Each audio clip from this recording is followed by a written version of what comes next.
god aften eller god morgen. I dag skal vi høre Den bestøvlede kat. Her i en version af, jeg ved faktisk ikke helt hvad det her det er.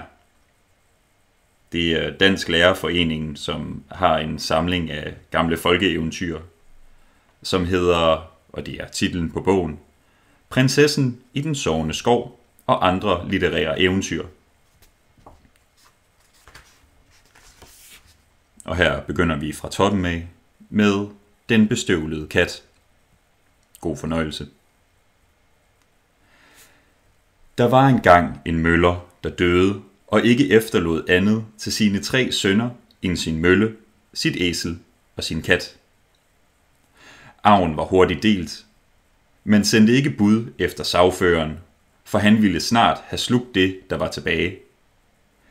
Den ældste fik møllen, den næstældste æslet, og den yngste måtte nøjes med katten.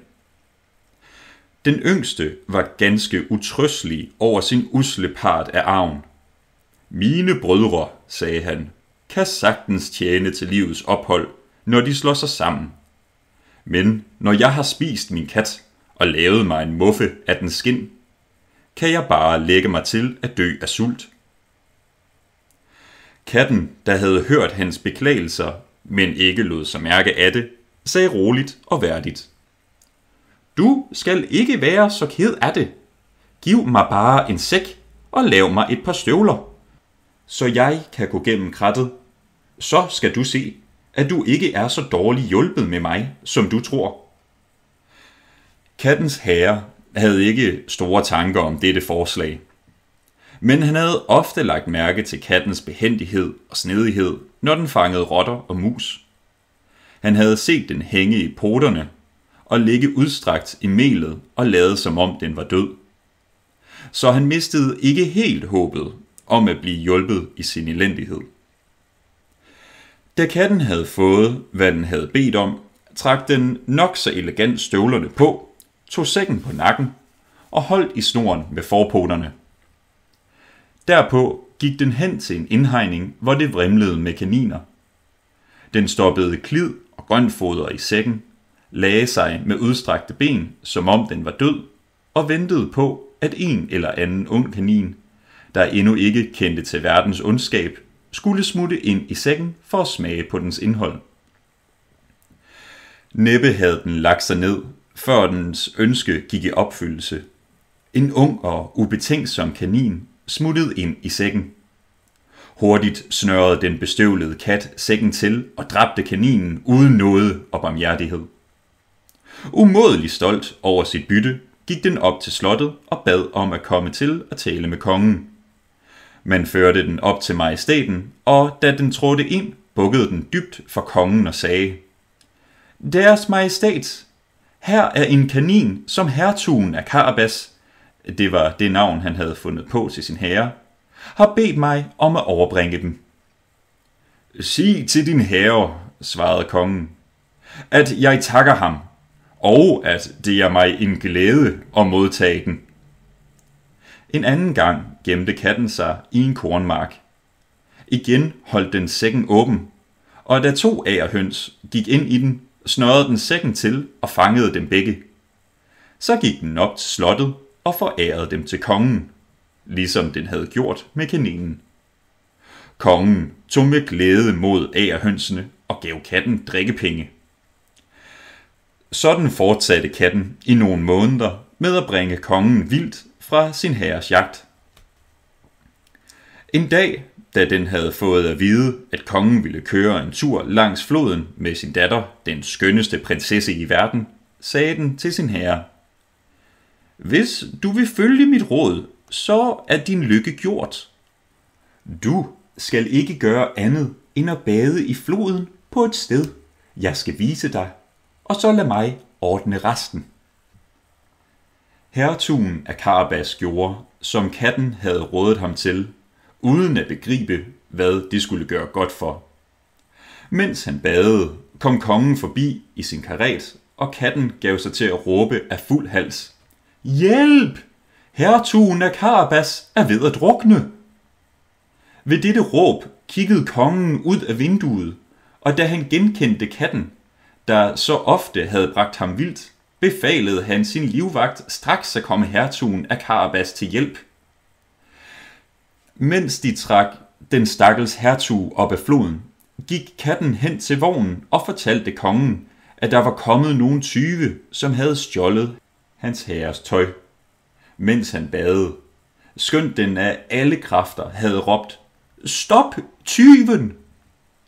I virkeligheden havde den snu kat gemt tøjet under en stor sten. Kongen befalede straks sine tjenere at hente en af hans smukkeste dragter fra de kongelige klædekammer til hertugen af Karabas. Kongen tog sig venligt af ham, og da de smukke klæder han fik på, fremhævede hans gode udseende, for han var både smuk og velskabt, faldt han straks i prinsessens smag. Hertugen af Karabas havde næppe sendt hende nogen ærbødige, men også meget kærlige øjekast, før hun fuldstændig tabte sit hjerte til ham. Kongen bad hertugen sætte sig op i vognen og følge med dem på køreturen. Katten, der var henrygt over at se, at dens plan var lykkedes, løb i forvejen, og da den så nogle bønder, der var ved at slå hø på en eng, sagde den til dem, "Hør, I godt folk, der går her og slår hø. Hvis I ikke siger til kongen, at denne eng tilhører hertugen af Karabas, bliver I hakket i stumper og stykker."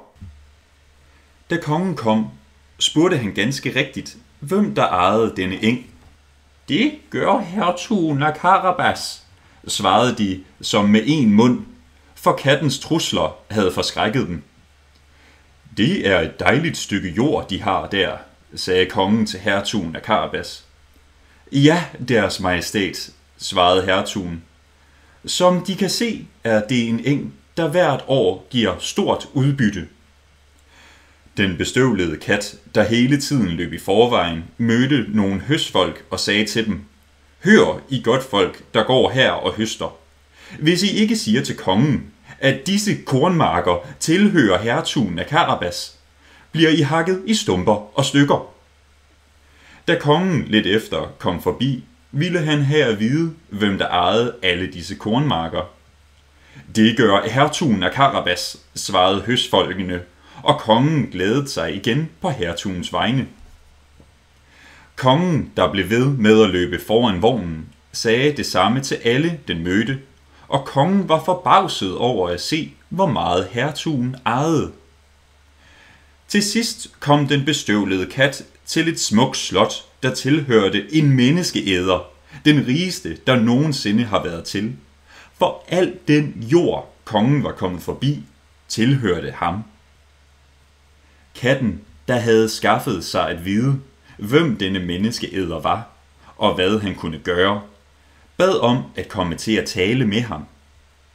Den forklarede, at den ikke ville tage forbi hans slot, uden at have den ære at hilse på ham. Menneskeæderen modtog katten så høfligt, som en menneskeæder nu kan, og bad den sætte sig. "Man har forsikret mig," sagde katten, "at de har evnen til at forvandle dem til alle slags dyr, og at de for eksempel kan omskabe dem selv til en løve eller en elefant." "Det er rigtigt," svarede menneskeæderen kort for hovedet.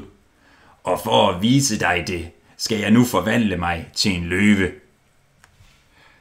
Katten blev så forskrækket over at stå ansigt til ansigt med en løve, at den for op i tagrenden. Og det var ikke ufarligt, for støvlerne egnede sig dårligt til at gå på tagsten med. Først da katten havde set, at menneskeæderen igen havde antaget sin naturlige skikkelse, kom den ned fra taget og indrømmede, at den var blevet meget forskrækket. "Man har desuden forsikret mig," sagde katten, "men det kan jeg dårligt tro, at de også kan antage de mindste dyrs skikkelse, at de for eksempel kan forvandle dem til en rotte eller en mus. Men jeg må tilstå, at jeg anser det for ganske umuligt." "Umuligt," råbte menneskeæderen. Det skal du få at se, at jeg kan. Og i det samme forvandlede han sig til en mus, der gav sig til at løbe rundt på gulvet. Ikke så snart havde katten fået øje på musen, før den kastede sig over den og åd den. Imidlertid var kongen nået frem til det smukke slot og ville gerne ind og se det. Da katten hørte vognen rulle ind over vindelporten, løb den kongen i møde og sagde: Må jeg byde deres majestæt velkommen til hertugen af Karabasses slot? Min kære hertug, udbrød kongen, tilhører dette slot også dem. Man kan ikke tænke sig noget smukkere end denne borggård og alle bygningerne rundt om den. Tillader de, at vi også ser det indre? Hertugen rakte den unge prinsesse hånden og fulgte efter kongen ind i en stor sal, hvor de fandt bordene dækket til et festmåltid, der stod parat til menneskeæderens venner, som netop den dag skulle komme på besøg. Men de turde ikke komme ind, da de havde fået at vide, at kongen var der.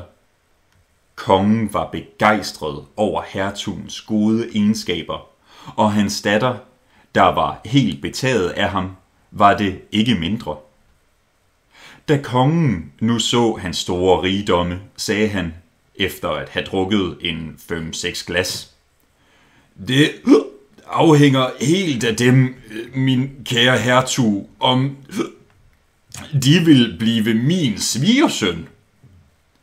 Hertugen tog med et dybt buk mod kongens tilbud, og allerede samme dag holdt han bryllup med prinsessen. Katten blev en fornem person ved hoffet, og gik nu kun på musejagt for morskabens skyld. Og det var slut på Den bestøvlede kat.